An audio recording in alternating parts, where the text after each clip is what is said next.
Հովսեփն էլ արդեն Եգիպտոսում էր եւ մեռավ Հովսեփը, նաեւ նրա բոլոր եղբայրներն ու ամբողջ այս սերունդը։ Իսկ Իսրայելի որդիները բեղմնավոր էին, մեծապես աճեցին, բազմացան եւ խիստ զորացան եւ երկիրը լցրեցին նրանցով։ Արդ Եգիպտոսի վրա գահ բարձրացավ մի նոր թագավոր, որ չէր ճանաչում Հովսեփին, եւ նա ասաց իր ժողովրդին. «Ահա Իսրայելի որդիների ժողովուրդը մեզանից ավելի շատ են ու զորավոր, եկեք իմաստությամբ վարվենք նրանց հետ, գուցե նրանք բազմանան եւ լինի այնպես, որ երբ պատերազմ ծագի, նրանք միանան մեր թշնամիներին եւ մեր դեմ պատերազմեն եւ այս երկրից դուրս գնան։ Դրա համար նրանց վրա վերակացուներ նշանակեցին, որ չարչարեն նրանց իրենց ծանր աշխատանքով եւ Փարավոնի համար շտեմարանի քաղաքներ շինեցին, Փիթոմը եւ Ռամսեսը։ Սակայն որքան շատ էին ճնշում նրանց, այնքան ավելի էին բազմանում ու աճում, եւ սրանք Իսրայելի որդիներից երկյուղ կրեցին։ Եգիպտացիք բռնությամբ ծառայեցնում էին Իսրայելի որդիներին եւ նրանց կյանքը դառնացնում էին դաժանագիր աշխատանքով, կավով եւ աղյուսով եւ դաշտային բոլոր գործերով, ինչ ծառայություն էլ նրանց դնեին, խստապահանջությամբ էր լինում։ Թող Աստված օրհնի իր խոսքը եւ թող Աստված բացի մեր մտքերը, մեր սրտերը, որպեսզի Աստծո խոսքը ընդունենք, որպես բարի մի հող դառնանք Աստծո խոսքի համար, որպես կենարար սերմ ընդունենք եւ պտղաբեր կյանքեր ապրենք Աստծո փառքի համար։ Սիրելիներ, Ելից գրքի պատմությունը Ծննդոց գրքի տրամաբանական շարունակությունն է։ Ես խորհուրդ կտամ, որ դուք ընթերցեք այս երկու գրքերը։ Եվ առաջին իսկ համարների մեջ, ինչպես կարդացինք, սկսվում է Իսրայելի որդիների մասին, ակնարկելով, որ նրանք արդեն հոգևորապես մեռած էին։ Հովսեփի մահից հետո ստրուկներ էին եւ ծառայության լուծի տակ են Եգիպտոսի երկրում, եւ Աստծո ընտրյալ ժողովուրդը հայտնվեց ստրկության մեջ։ Այն էլ անաստված քաղաքակրթության, անաստված մշակույթի քաղաքի մեջ։ Եգիպտոսը, որովհետև անաստվածության կենտրոնն էր կարծես, աշխարհն է խորհրդապատկերում իր դիվային համակարգով։ Եվ տեսնում ենք, որ Ծննդոց գրքի սկզբի համարների մեջ, երբ որ Աստված մարդը ստեղծեց, ամեն բան բարի էր, ամեն բան լավ էր։ Ադամին Աստված ստեղծեց կատարյալ, ստեղծեց հիանալի, որ Աստծո հետ հիանալի հարաբերության մեջ էր, բայց եւ օրհնյալ հարաբերություն կար, բայց գիտենք, որ մեղքի հետևանքով մարդկությունը գնալով անկում ապրեց, քանի որ Աստծուց բաժանում տեղի ունեցավ, իսկ վերջին համարը Ծննդոց գրքի վերջանում է մահով։ Սկիզբը լավ էր, բայց վերջը մահով վերջացավ։ Գրված է, որ երբ որ Հովսեփը մեռավ Եգիպտոսի երկրում, նրան զմռսեցին եւ դրեցին դագաղի մեջ 110 տարեկան հասակում։ Ուրեմն սկիզբը ծնունդ, օրհնություն, այսինքն բարի այդ հարաբերությունը կար, օրհնյալ հարաբերությունը կար Աստծո հետ, ամեն բան լավ էր, բայց վերջավորությունը տեսնում ենք մահ, դագաղ եւ հետո էլ ստրկություն Եգիպտոսի երկրի մեջ։ Սա նշանակում է Աստծո ընտրյալ ժողովուրդը մեռած վիճակի մեջ էին այլևս։ Եվ այսինքն հոգևորապես մեռած, քանի որ ինչպես նշեցինք, Աստծուց բաժանումը դա հենց մահ է նշանակում։ Երբ որ մարդ Աստծուց բաժանված է, ինքը մեռած կյանք է ապրում է ֆիզիկապես, բայց մեռած է, հոգևորապես մեռած եւ հոգեբանորեն նույնպես մեռած։ Քանի որ մեղքի պատճառով տեղ ունեցավ այս բաժանումը, մարդկությունը մահ ապրեց, քանի որ Ադամի մեջ մենք բոլորս մեռած ենք։ Երբ որ Ադամը մեղք գործեց, ես եւ դու էլ մեր ծնված տեղի մեջ մեղավոր ծնվեցինք, մեղավոր համարվեցինք։ Ադամը մեղավոր է, մարդկությունը մեղավոր է։ Ադամի մեջ բոլորը դատապարտված են մահվան, Քրիստոսի մեջ կյանքի եւ հավիտենական ժառանգության համար։ Նայեցեք սիրելիներ, ասացինք, որ Եգիպտոսի երկրում Աստծո ժողովուրդը ստրուկներ էին, այլևս Հովսեփի հեղինակությունն ու համբավը նշանակություն չուներ։ Մի նոր փարավոն դուրս եկավ, գրված է, որ Հովսեփին չէր ճանաչում, հետևաբար ոչ էլ Հովսեփի եղբայրներին եւ նրա սերնդաբանությունն էլ չէր ճանաչում, իսկ իսրայելացիներն էլ հակառակ ճնշումներին, հակառակ այս տանջանքներին, ծանր աշխատանքների մեջ ավելի էին բազմանում, ավելի էին աճում։ Աստված օրհնում էր այս սերունդը եւ նրանց կանանց օրհնում էր, որպեսզի ավելի առույգ լինեն եւ ծննդաբերում էին հակառակ տանջալի աշխատանքների։ Փարավոնը ասեց, չէ, որ ծանր աշխատանքով լուծի տակ բերենք նրանց, որպեսզի չհաճեն, չբազմանան, բայց հակառակ դրան ավելի են աճում բազմանում։ Հետաքրքիր է,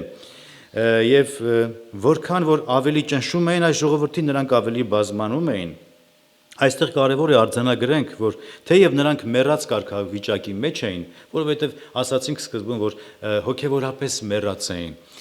Ինչքան էլ մեռած էին, թե հոգեբանորեն, թե հոգևորապես, սակայն շարունակում էին ընտանիք կազմել, շարունակում էին աշխատել, շարունակում էին ապրել, բազմանալ, գործել, այսինքն հոգեպես մեռած են, բայց դա ամենևին էլ չէր խանգարում, որպեսզի նրանք ավելի ակտիվ կյանքով ապրեին։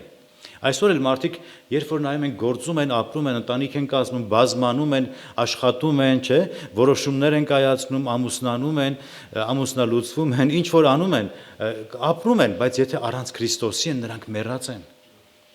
Առանց Քրիստոսի կյանք չկա, որովհետև Տերը ասեց՝ ես եմ կյանքը։ Եթե կյանքից բաժանում կա, հետևաբար դու մահվան մեջ ես մնում։ Մեռած, բայց ակտիվ կյանքի մեջ։ Եգիպտոսում ավելի էին մեռնում, որովհետև Եգիպտոսի թագավորը խիստ պայմաններ դրեց Իսրայելի համար, որպեսզի ավելի չարչարի նրանց, որպեսզի ավելի ճնշմատակ լինեն, որպեսզի չբազմանան։ Եվ սա հակառակ էր Աստծո ծրագրին, որովհետև Աստծո խոսքի մեջ կարդում ենք՝ աճեցեք եւ բազմացեք եւ երկիրը լեցրեք։ Պտղաբերությունը եւ բազմությունը կամ բազմանալը, ընտանիք կազմելը, զավակներ ունենալը, երկիրը լեցնելը, սա Աստծո կամքն է։ Բայց սատանան եւ հակառակորդը եւ աշխարհի այս մեղավոր համակարգը միշտ կարծես ճշմարտությանը հակառակ է կանգնում, հակառակ է Աստծո նպատակներին։ Եվ Պողոս առաքյալը այս միտքը ուներ, երբ Եփեսացիներին գրեց, որ մենք բոլորս մեղքերի եւ հանցանքների մեջ մեռած էինք, թե հեթանոսներ, թե հրյաներ, բոլորը մեռած էին։ Եվ գրված է քայլում ենք եւ քայլում եք այս աշխարհի ընթացքով, մարմնի եւ մտքի կամքը կատարելով եւ բնությամբ բոլորս էլ բարկության որդիներ ենք։ Եփեսացիս 2-րդ գլուխը առաջին համարներից այդպես ենք ընթերցում։ Ուշադրություն դարձրեք, որ առաքյալը գրում է մեռածեք, բայց քայլում եք այս աշխարհի ընթացքով։ Մեռած մարդը կքայլի, մեռած մարդը որոշումներ կկայացնի։ Այո, խոսքը գնում է ոչ թե ֆիզիկապես մեռած լինելու մասին, այլ հոգեվորապես մեռած լինելու մասին։ Հոգեպես մահացած, բայց քայլում են, գործում են, մտածում են, ապրելով այս աշխարհի ընթացքով, մարմնի եւ մտքի ցանկությունն էին իրագործում, ինչպես բոլորը։ Ուստի, եթե խոսում ենք մեռած մարդու կարգավիճակի մասին, ապա կարևոր է հստակեցնենք, սիրելիներ, որ մեռածը դա ամենևին էլ ֆիզիկապես մեռածը չէ, այլ հոգեվորապես մեռածը։ Ինչ է նշանակում մեռած լինել։ Այսինքն, երբ որ ասում ենք մարդը մեռած է մեղքի պատճառով, կարող ենք մեզ հարց տալ, որքան մեռած է մարդը։ Ինչ է նշանակում մեռած։ Ինչ կարող է անել մեռած մարդը, ինչ չի կարող անել մեռած մարդը։ Եթե ոմանք օրինակ են բերում, որ մեղավորը մեռած է, ուստի նա չի կարող որոշումներ կայացնել, նա չի կարող հավատալ, չի կարող բարին ընտրել կամ նույնիսկ հավատալ Աստծուն, մենք պատասխանում ենք ոչ, մեղավորը այո, մեռած է հոգևորապես, նրա հոգևոր զգայարանները թերևս բթացած են եւ այդպես է։ Քանի որ Աստծուց հեռացած է, Աստծո կյանքը չունի, բաժանում կա Աստծո միջև, Աստծո եւ մարդու միջև, Աստծո հետ անհաշտ է, դա իրականություն է, եւ իր մեջ կյանք չունի եւ Աստծո բաները չի կարողանում հասկանալ, ըմբռնել, քանի որ դրանք հոգեվորապես են հասկացվում, եւ ընկած մարդը մարմնավոր է եւ մարմնավորի եւ մտքի կամքն է կատարում, բայց ոչ հոգեվորը, չի կարողանում հասկանալ։ Մարմնավորը այն խղճալի մարդն է, սիրելիներ, ինչպես հանդիպում ենք Հռոմեացիների նամակի 7-րդ գլխում, որ Պողոս առաքյալը իրեն է ներկայացնում, ինչ խղճալի մարդ եմ ես։ Բարին անելը գիտեմ, բայց չեմ կարողանում անել, որովհետև չարը իմ կողքն է։ Հակառակություն կա մեջս, մարմնավորի եւ հոգեվորի պայքարի մեջ էր առաքյալը եւ համեստորեն իրեն է ներկայացնում, ինչ խղճալի մարդ եմ ես, ով կարող է ինձ ազատել այս մահկանացու մարմնից, այս վիճակից։ Բարին միայն Աստված է, ասում ենք, որ ապրում է ճշմարիտ հավատացյալների մեջ, իսկ մարմնավոր մարդը հոգևոր բաները չի կարող հասկանալ, չի կարող ըմբռնել, ինչու, որովհետև դրանք հոգևորապես են հասկացվում, հոգևորապես են քննվում, ինչպես առաքյալը այդ մասին գրում է առաջին Կորինթացիներին 2-րդ գլուխ 14-ից 15 համարներ, այսպես են կարդում, նայեցեք, առաջին Կորինթացիս 2-րդ գլուխ 14-ից 15 համարներ։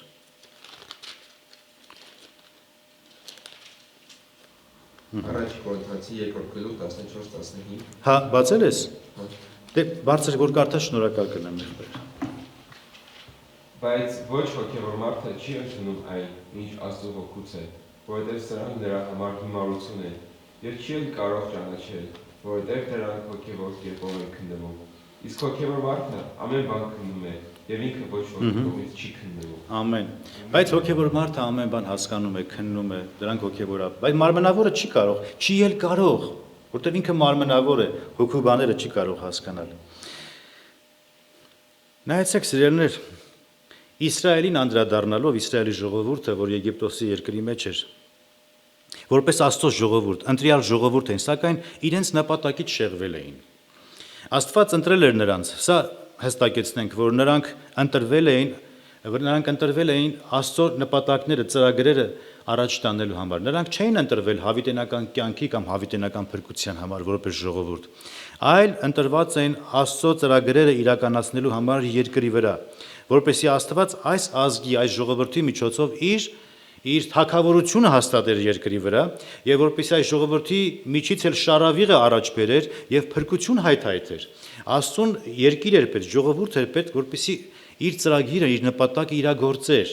եւ դա Իսրայելի ժողովուրդն էր։ Ինչպես խոսեցինք սկզբում, ծննդոցը ուներ լավ սկիզբ, բայց վատ վերջաբան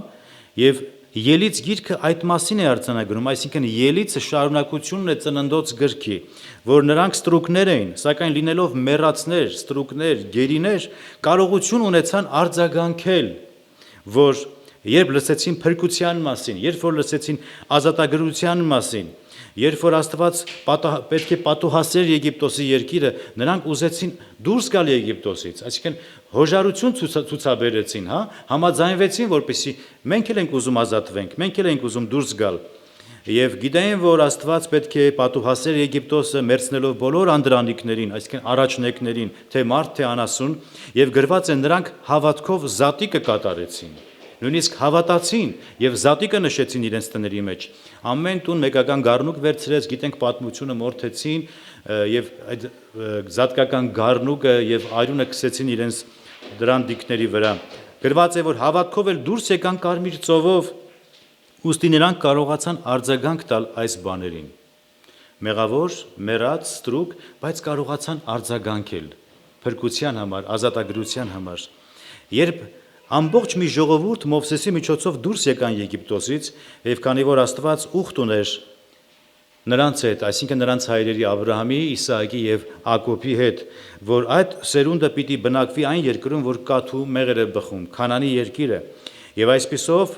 ժամանակը կարծես լրացել էր, որպեսզի Աստված իր խոստումը իրականացներ, որովհետեւ եգիպտացիների անօրենությունը իր գագաթնակետին էր հասել, շատացել էր։ Իսրայելի աղաղակը դեպի երկինք հասավ, նրանց աղերսանքը դեպի բարձրյալ Աստծո ականջներին հասավ եւ Աստված որոշեց փրկել եւ ազատագրել նրանց եւ Մովսեսին մեջտեղ բերեց, որպեսզի Մովսեսի միջոցով նրանց դուրս բերի։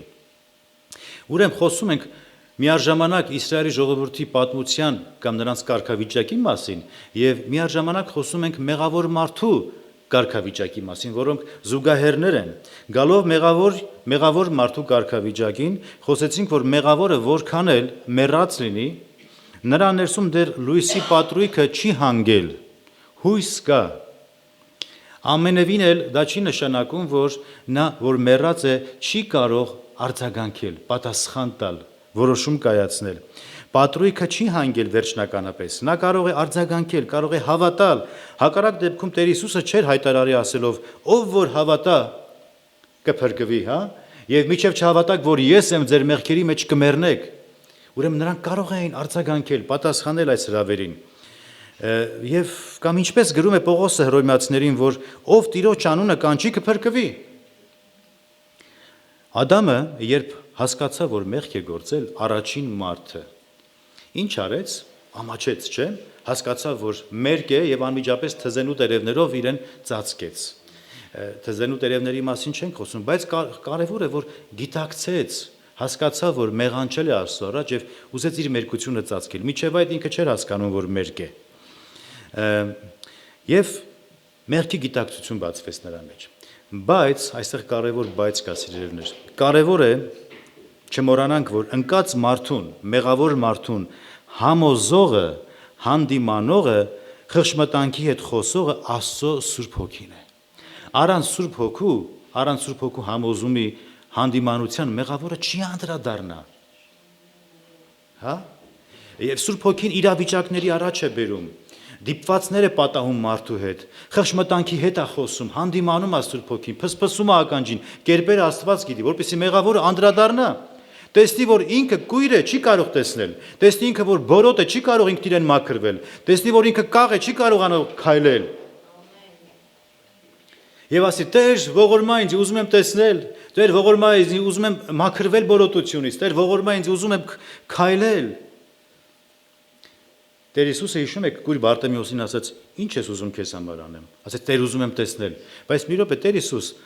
դու չգիտես, որ կույրը ինչ պետք է ուզենար, կուզենար տեսնել, ինչ հարց ես տալի, չէ՞։ Չէ, որպեսզի մարդը իր հոժարությունը ցույց տա։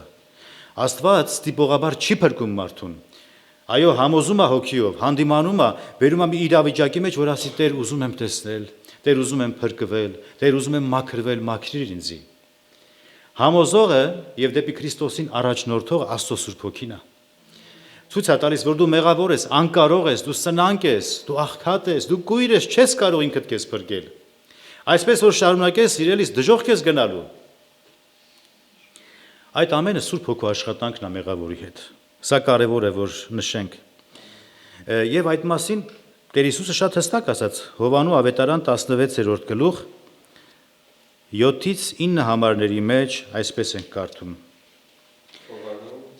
16, 7-ից 9 Սակայն ճշմարտությունն եմ ասում ձեզ, ձեր օգտին, որ ես գնամ,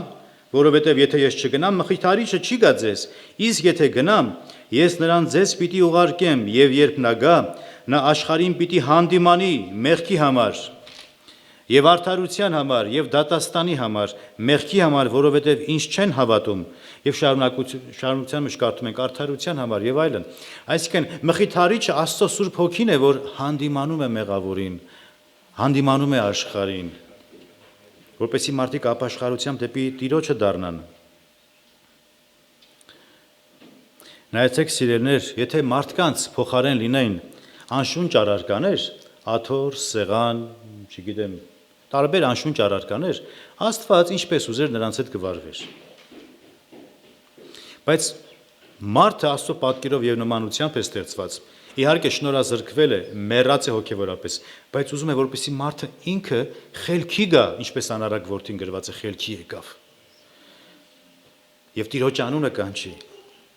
Եվ Սուրբ Հոգին մարդուն այնպիսի իրավիճակի առաջ է բերում, որպեսզի մարդը խելամտորեն վարվի,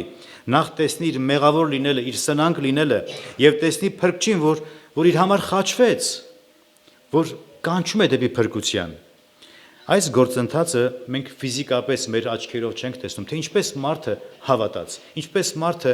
հանդիմանվեց եւ փոխվեց։ Ֆիզիկապես չենք տեսնում, բայց հետո տեսնում ենք, արդյունքը երևում է փոխված մարդու կյանքի վկայությունը մենք հետո տեսնում ենք, հավատացյալների փոփոխությունը մենք տեսնում ենք, ինչպես այդ մասին Տեր Հիսուսը խոսեց Նիկոդեմոսին Հովանու ավետարան 3-րդ գլուխ 8-րդ համարը նայեցեք, երբ որ եկավ Նիկոդեմոսը, որ այն ժամանակ վարդապետ էր, հեղինակություն վայելող մի մարդ էր, այսօրվա Տեր հայրերից մեկն էր, որ գիշերով եկավ Հիսուսի մոտ եւ նրա հետ կարևոր խոսակցություն ունեցավ, եւ Տերը նրան ասեց. «Քամին ուր ուզում փչում է, նրա ձայնը լսում ես, բայց չգիտես որտեղից է գալիս, ուր է գնում»։ Այդպես էլ հոգուց ծնված ամեն մի մարդ, ամեն մի հոգի, մենք չգիտենք, բայց քամիի պես որտեղից է գալի, ուր է գնում, ինչպես է մարդը փրկվում, հավատում, մենք չենք տեսնում ֆիզիկապես, բայց արդյունքը փոփոխությունը տեսնում ենք։ Սա գիտեք ինչի նման է։ Պատկերացրեք գիշերով քնած եք ձեր սենյակի մեջ։ Պատուհան դուռը փակ է։ Տեղյակ չեք, որ դրսում քամի է բարձրանում։ Քամի, փոթորիկ։ Բայց դուք քնած եք խորունգ։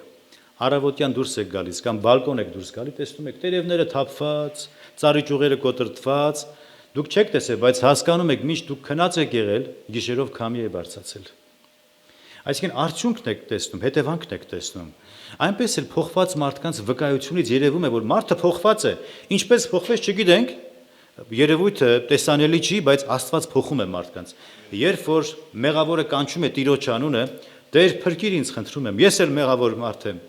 Տեր Հիսուսը իրեն եկողին երբեք չի մերժում։ Այդպես է գրված։ Մենք տեսանք, որ մեղավոր մարդը մարմնավոր է, եւ ամեն մարմնավոր խորհուրդ Տիրոջ առաջ հաճելի չէ, տհաճ է, Եվ նա մահվան է դատապարտված, ուրեմն մեղավոր մարդը ինչպես կարող է արդարանալ Սուրբ Աստծո առաջ։ Սուրբ Աստծո առաջ ինչպես կարող է արդարանալ մեղավոր մարդը։ Նայեցեք հավատքով, եթե ընկած է, շնորհազուրկ է եւ մարմնավոր վիճակ ունի եւ հոգեվոր բաները չի կարողանում հասկանալ, ինչպես կարող է Աստծո առաջ արդարանալ։ Պատասխանը միայն հավատքով, քանի որ գրված է հավատքով ենք միայն արդարացած համարվում Հիսուս Քրիստոսի միջոցով։ Ինչ է հավատալը եւ ինչ հավատքի միջոցով կարող են արդարանալ մարդիկ։ Սա իհարկե ինֆորմատիկ հավատքը չի, կամ վերացական հավատքը, որ գրեթե բոլորը այդպիսի հավատք ունեն։ Եթե դուրս գանք փողոց, բոլորը հավատացյալ քրիստոնյաներ են կասենք։ Բայց ապաշխարած չեն, վերստին ծննդյան փորձառություն չունեն, որովհետև ինֆորմատիկ հավատքը փրկարար նշանակություն կամ փրկարար արդյունք չունի, այլ հավատալ ավետարանին, սա է ճշմարտությունը, սա է կենթանի հավատքը, որ փրկում է։ Տեր Հիսուսը ասաց. ապաշխարեցեք եւ ավետարանին հավատացեք, ավետարանի ամեն խոսքին, Աստծո խոսքի ամեն մի բառին հավատացեք։ Ով որ հավատա պիտի փրկվի։ Չէ, գրված է Հովանու ավետարանի 3:16 նշանավոր համարը, որովհետև Աստված այնպես սիրեց աշխարհը, որ իր միածին որդուն ուղարկեց, որպեսզի ով որ նրան հավատա, չկորչի, այլ հավիտենական կյանք ունենա։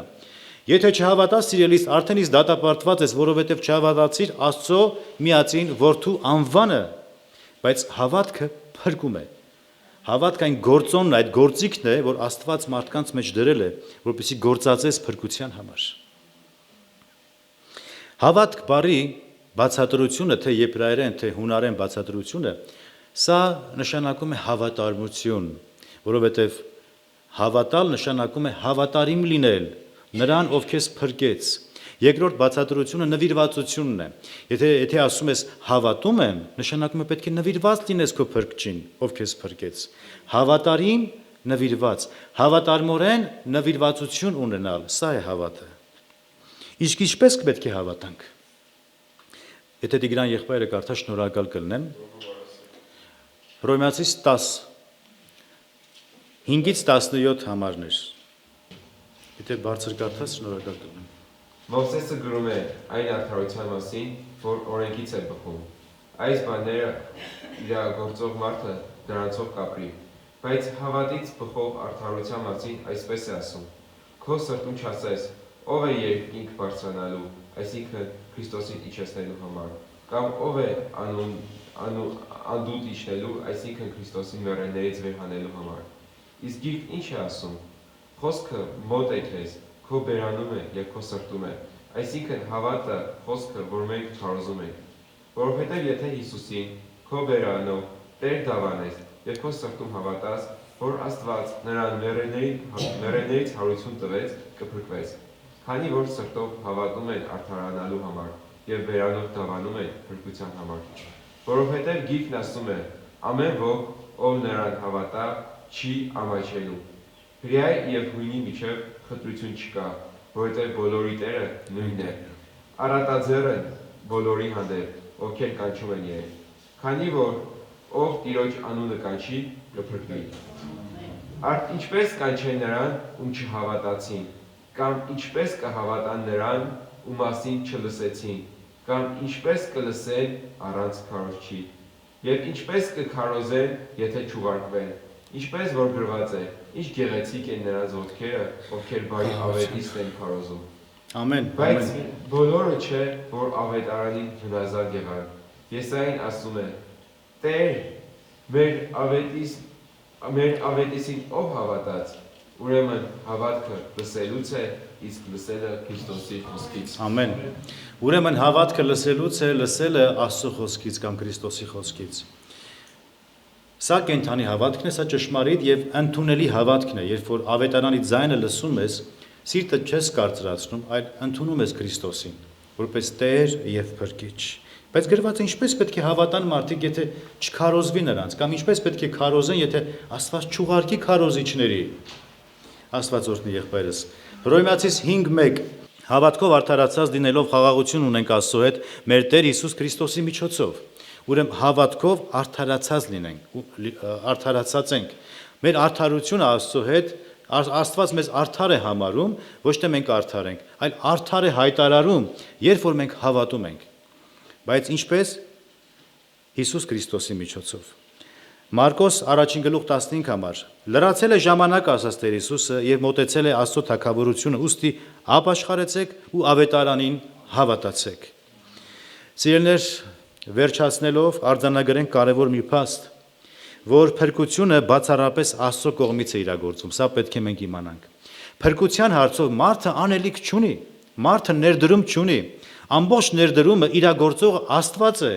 փրկիչ Աստվածն է, որ մարդը չի։ Երբեք մարդը իր ներդրումը չունի փրկության համար, փրկությունը Տիրոջից է, ամբողջ Աստվածաշունչը դա է սովորեցնում։ Փրկությունը Տիրոջից է գալիս։ Ես էլ, որ համաձայնվում եմ փրկվել, դարձյալ իմ լավը լինելուց չի, իմ իմաստությունից կախյալ չի, Սուրբ Հոգին է ինձ համոզողը, որպեսզի ես անդրադառնամ, որպեսզի աչքերս բացվեն։ Ասեմ, Տեր, ողորմիր ինձ, ես էլ ընկած սնանկ մեղավոր մարդ եմ։ Փրկիր ինձ։ Մեղավորը մեռած լինելով հանդերձ կարող է արձագանքել, կարող է հավատալ, կարող է զղջալ, կարող է ապաշխարել, Տիրոջ անունը կանչել, կարող է խելքի գալ եւ այս գործընթացին կրկին Աստծո Սուրբ Հոգին է միջամտություն անում։ Այնպիսի իրավիճակներ է ստեղծում, դիպվածներ է թույլ տալիս, որ մեղավորը փրկչի կարիքը զգա, որպեսզի ընդունի իր սնանկ լինելը, տեսնի իր անկարողությունը, տեսնի իր մեռած կարգավիճակը եւ փրկչին դառնա եւ Սուրբ Հոգին այսօր այդ կարևոր առաքելությունն է իրագործում երկրի վրա մարդկանց մեջ։ Ինչ է անում, մարդկանց համոզում է եւ ճանապարհն է ցույց տալիս, ասում է, սա է ճանապարհը, այստեղով քայլեք։ Եվ Տեր Հիսուսն էլ ասում է, ես եմ ճամփան դեպի Հայրը։ Ոչ ոք հորը չի կարող գալ, եթե ոչ ինձանով։ Ուզում ես կյանքդ օրհնված լինի եւ երկնքի ճանապարհը բռնես, կյանք եւ ել ավելի կյանքի խոստումը ստանաս, Հիսուս Քրիստոսին պետք է հավատաս։ Ոչ մեկ Աստծուն հաճելի չի, եթե հավատք չունի։ Առանց հավատքի անհնար է, սիրելիներ։ Մի գործոն է դրեք, գիտեք, մարդկանց մեջ Աստված, հետաքրքիր է, ոչ թե փողով է, ոչ թե իմաստությամբ է, ոչ թե, չգիտեմ, ազգային կարգավիճակից ելնելով է, ով որ հավատա նա կփրկվի։ Ինչ ազգ ուզում ես եղի, ինչ խելքի տեր մարդ ուզում ես եղի, որովհետև Երանի հոգով աղքատներին ասում է, ոչ թե հարուստներին, հակառակը վայ ձեզի հարուստներիդ։ Հոգով աղքատացած ենք, որպեսզի Քրիստոսով հարստանանք։ Սա է կարգավիճակը հավատացյալների։ Տերը օրհնի ձեզ, Տերը օրհնի իր սրբազան խոսքը, սիրելիներ, խրախուսում եմ, որպեսզի հավատքի մեջ, Աստծո խոսքը սիրելու մեջ էլ ավելի հաստատվեք եւ առաջանաք։